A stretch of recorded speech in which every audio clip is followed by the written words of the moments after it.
What's going on, everyone? This is Dom, and today I got a special treat that I have been excited about. We are talking about my first 24 hours with these big boys, the AirPods Max. What a name, right? They're not pod-like. I mean, I get it. It's Apple's naming convention. It's fine. Like, it's totally fine.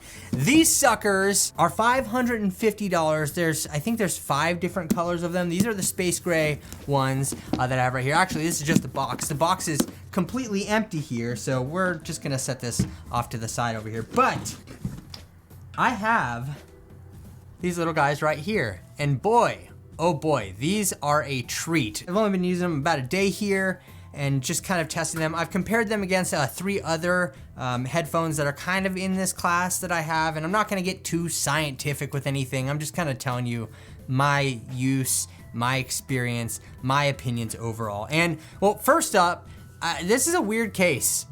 Like, they don't fold at all.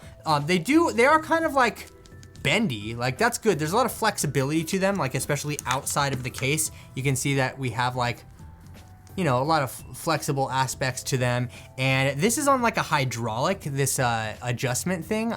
It's not really a hydraulic, but it just has like a very smooth but firm aspect to it. So they actually are really nice. Like I can't discount the quality here. The build quality, top notch. Like definitely some of the best built headphones that I personally have as far as like just build materials go. I mean, aluminum, metal, like this like netting up top, which actually does provide comfort. I'll talk about comfort in a little bit.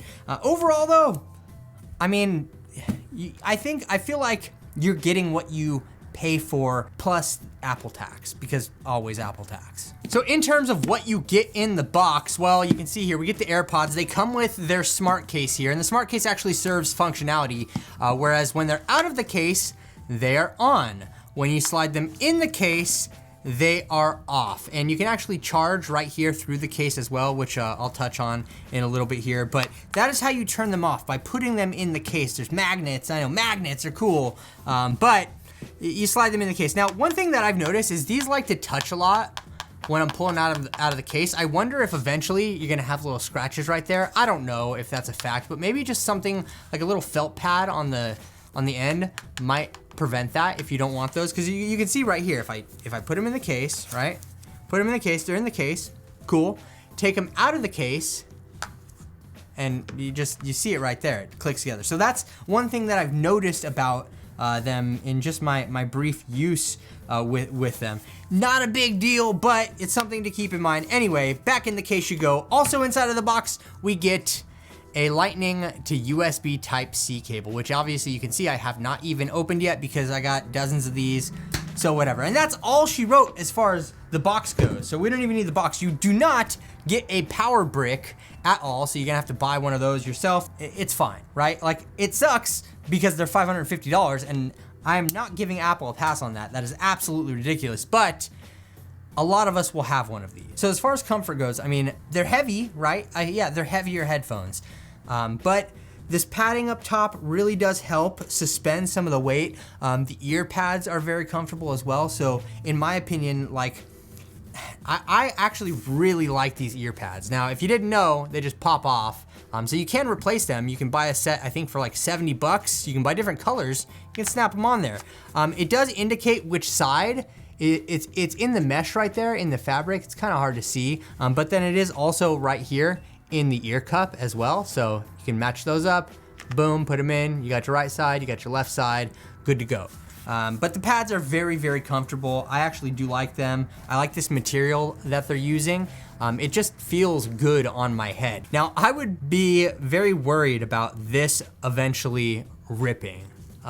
It's just a soft fabric. I mean, there's no way over time that's not gonna just get a little hole in it and start getting bigger and bigger and bigger. So if you're worried about that, I would potentially buy Apple Care for these. It's 59 bucks. You can buy them. You're already spending $550 on these headphones. Anyway, let's talk about the controls and power jack right here. So this is a lightning jack on the bottom. You can see we have an indicator light right here, which does turn white when it's searching, and it has Apple's chip in it, so you know, with your iPhone it'll just pop up, you press connect. You guys know the deal with that. Right here we do have a lightning port, okay, and that's cool because you can use that lightning to USB-C cable to charge these bad boys.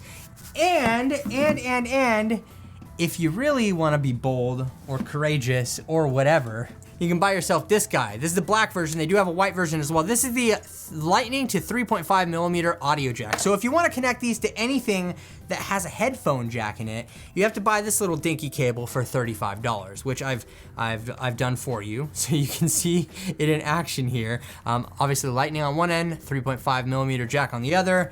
They just plug in down here at the bottom where you would charge it.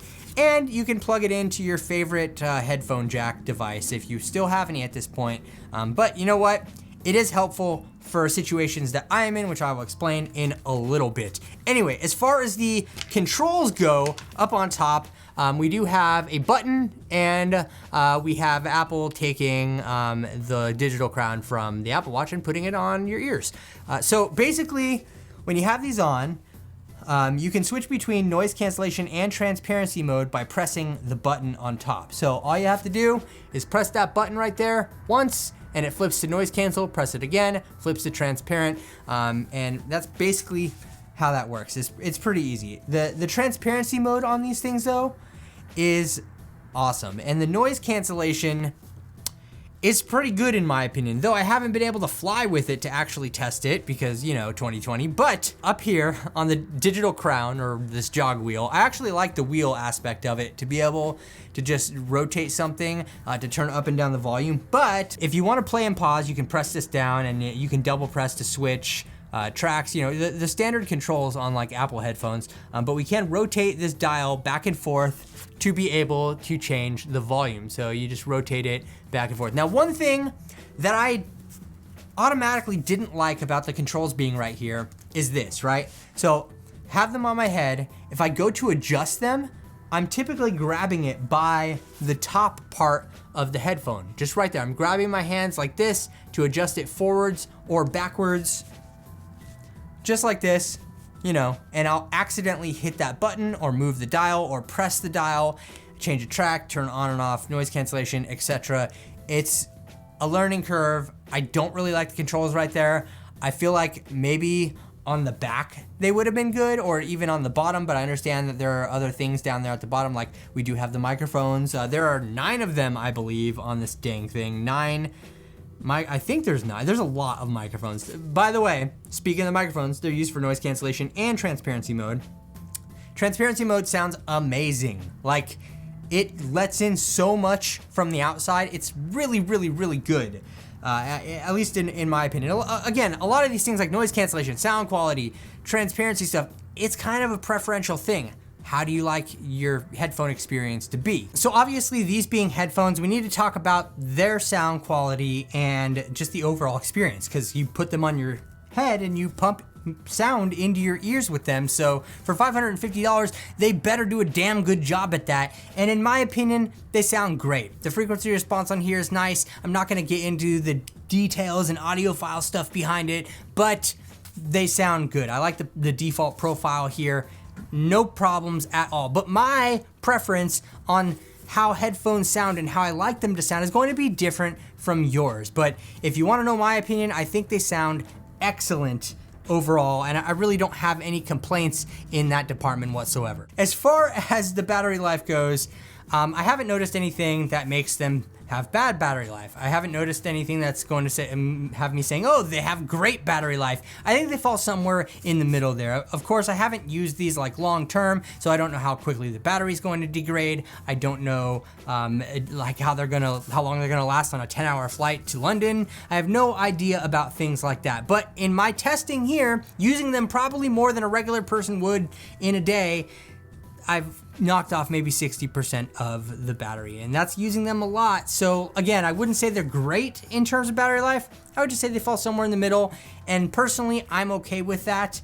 They have a lot of features going on with them that really do help me kind of look past them just having normal battery life. I didn't expect them to have great battery life to begin with, but again, haven't traveled with them. This is only 24 hours experience, so take that for what it's worth. So right here on the table, I have 3 different headphones. We have the Bose Quiet Comfort 2, we have the Sony W3s, and obviously AirPods Max over here. Now, these 3, this order is definitely the order of build quality and price mostly. The Bose tend to come in the cheapest. The Quiet Comfort 2s are not very different from the first edition, so buy those, they're a lot cheaper.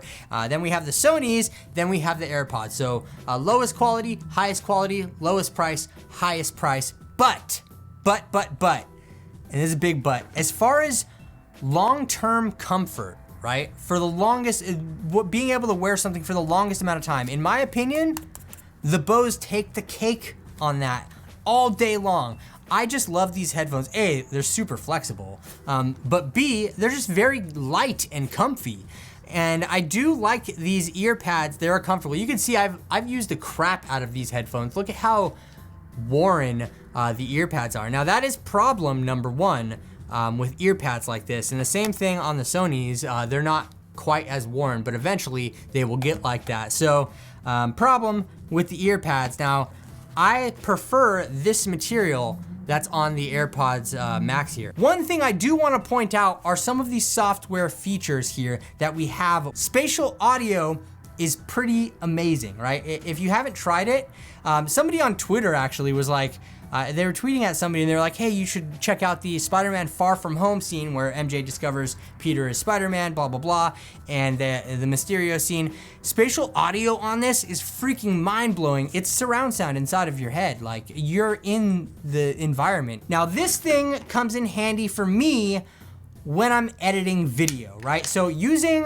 these boys right here during video editing via Bluetooth, there is a small, tiny, slightly noticeable delay between what I'm seeing on the screen and what I'm hearing in my ears. It's very tiny, but it's noticeable enough to annoy the crap out of me. And that is where this comes in. If I'm going to be editing audio, or not audio, but videos on my MacBook, I'm gonna need this, because gonna have to plug it in there, then you get direct signal from the computer to your headphones, no delay with that. So that's what I paid $35 for me personally. Now, I mean, just to make this super easy, I actually have a list of different characteristics that I rated them 1 to 3 on. Let's talk about noise cancellation. As far as noise cancellation goes, again, I haven't been able to test them on a plane. I haven't been going anywhere. I'm honestly testing them with the sound of my air conditioner turning on and off in here, because it does create a similar like low rumble and kind of a high-end hiss when the air comes on in here. So I was testing it out with that between these 3. And I'm gonna say, as far as number 1 goes, we got the AirPods in the mix. Number 2, coming in with the Sonys, the W3s here, and then finally the Bose. Now we do also have the category of loudness. Now, testing loudness, I was listening to just one album basically to test the loudness on these, and I just switched on each song between the 3. So AirPods Max take the cake for loudness, and I would say coming in at almost a tie are Sony and Bose right here. So these 2 are tied, and AirPod Max is in the lead. As far as the controls go, I talked about the controls on the AirPods Max. I do not like the location of these at all, like not at all, but I absolutely hate the touch controls on the Sony stuff. On the Sony stuff, we have swipe controls that are on the side of the headphones, so you can like swipe or double tap and things like that. I accidentally trigger that all the time, just grabbing the headphones and like moving them. So it's the same problem as this, but I do hate the touch controls because they're just finicky. Whereas I love the tactile like controls on here. There's a wheel on here, right? And we get an audible click when you get to the end of the wheel in your headphones when the volume is all the way up or all the way down. And this button to turn on and off things, it's really great. And you can also use this little guy right here to put, I just like the push buttons and like the wheels and stuff. It makes me feel really good inside. As far as the Bose headphones go right here. The Quiet Comfort 2s, well, I really do like these controls. I mean, they're pretty perfectly laid out, right? We have like the little assistant or custom button right there. And then we have our audio controls on the side, a little light, and unfortunately a little micro USB port right here. No USB Type-C on these boys, but I love the controls on these. Now, I would wear the Bose for longer than either of these two. These are just my go-tos, right? I mean, that's why they're so worn. I've traveled the world with these headphones. Like, they are absolutely awesome in so many ways, but these sound excellent. The noise cancellation, like I said, it's pretty aggressive, but that's actually kind of a good thing in my opinion. Though who knows when I'll get to try them out on an actual plane. But we'll see about that. I do love the ear pad quality. Again, this is 24-hour impression, you guys, but the ear pad quality here is really nice. They're magnetic, but they're not gonna just fly off. Like, I haven't had them just like pulling off the headphones, them like fly off at all. That's not a thing. And they're just well built. They're $550 though. The controls, don't like them. The fact that for that much money you don't get a power brick, don't like that. Also, the fact that I have to pay $35 to get a 3.5 millimeter plug, don't like that either. It's absolutely ridiculous. I guess the fun part is you could color swap these little ear pads if you wanted to. And this fabric, yes, I get it, and it's nice, and I'm cool with that, but I can see that ripping eventually. I don't know. I think these are great headphones, though, really. Are they worth $550? Well, it's your money. Do what the hell you want with it. But I don't think that I would be buying these if this wasn't my job. I think these are cool. There's some things that I don't like about them, but there's a lot of things that I do like about them, especially comparing these three, just sitting on the couch for a while, just going between them. It told a pretty big story to me. So I don't know. Let me know what you think about AirPods Max down in the comments section below. They're pretty cool headphones right here, and they're expensive, but I do love the retro look. I love the feel, the build quality. They feel really nice. So many nice things to say about them. A few gripes, but what you gonna do? Let me know your thoughts down in the comment section. If you are new to the channel, subscribe, and don't forget to hit that notification bell so you can be notified when new videos like this drop in the near future. And leave this video a thumbs up if you enjoyed it, because it does help out the channel a lot. And lets other people know that you enjoyed this video so they can watch it, etc., etc. Down the rabbit hole we go. But I really appreciate all the support, everyone. Thank you so much for watching. Once again, this is Dom, and I'll catch you in the next video.